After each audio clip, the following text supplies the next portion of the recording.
c'est possible que la jeune va changer. Il n'a pas qu'à, on veut nous utiliser, on veut nous diviser, parce qu'on sait que nous sommes une force. Les jours qu'on décide seulement de lever et de dire fin, mais nous avons juste la possibilité, il y a pour changer, mais à tout le monde. Donc, il y a quoi impliqué, il se peut tout à ce moment où ça procède, ça va produire, c'est la place de De jeunes membres du club d'épée s'engagent à bannir la culture de la violence et cultiver la paix au sein de leur communauté. Ils ont pris cet engagement ce mardi 25 avril 2023 lors de la clôture d'un atelier de 2 jours organisé à Bukavu par l'apprenant RDC Asbel dans le cadre du projet Tufaulu Pamoja. Au cours de cette conférence, ces jeunes ont été appelés à œuvrer pour la paix afin de prévenir notamment les risques de leur recrutement dans les groupes armés ou de leur instrumentalisation par les hommes politiques. J'ai attendu comment résoudre les conflits entre jeunes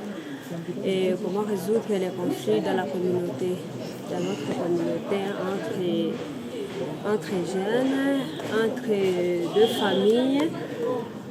Oui, nous venons de comprendre que la violence ne paye pas, la violence engage toujours des problèmes de part et d'autre. Mais si une fois nous cultivons ou nous vivons réellement la culture de la paix, nous pourrons être capables de créer un environnement sain, des familles solides, des familles confortables, des familles pacifiques, parce que nous venons d'apprendre que la culture de la paix commence d'abord par l'éducation à la paix, et l'éducation à la paix ne doit pas être discriminatoire, il doit concerner les genres,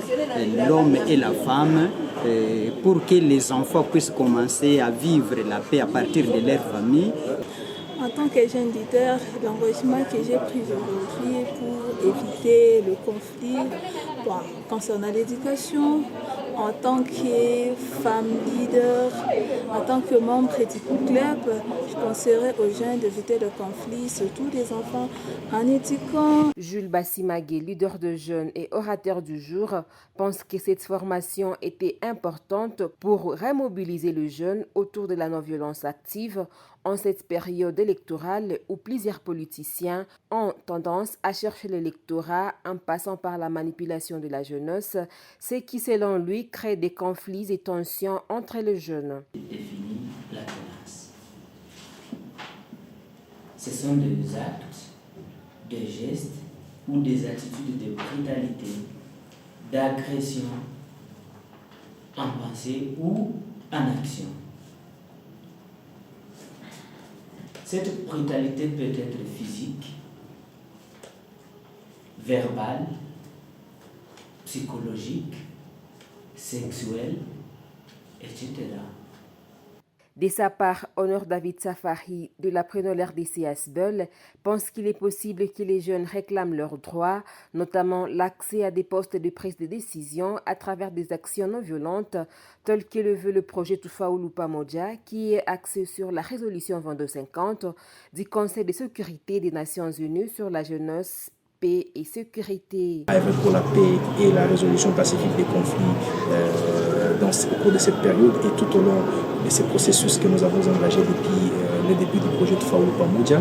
Ensuite, nous voulons effectivement qu'ils comprennent que ces élections, ce n'est pas de la guerre, c'est pas de la guerre, mais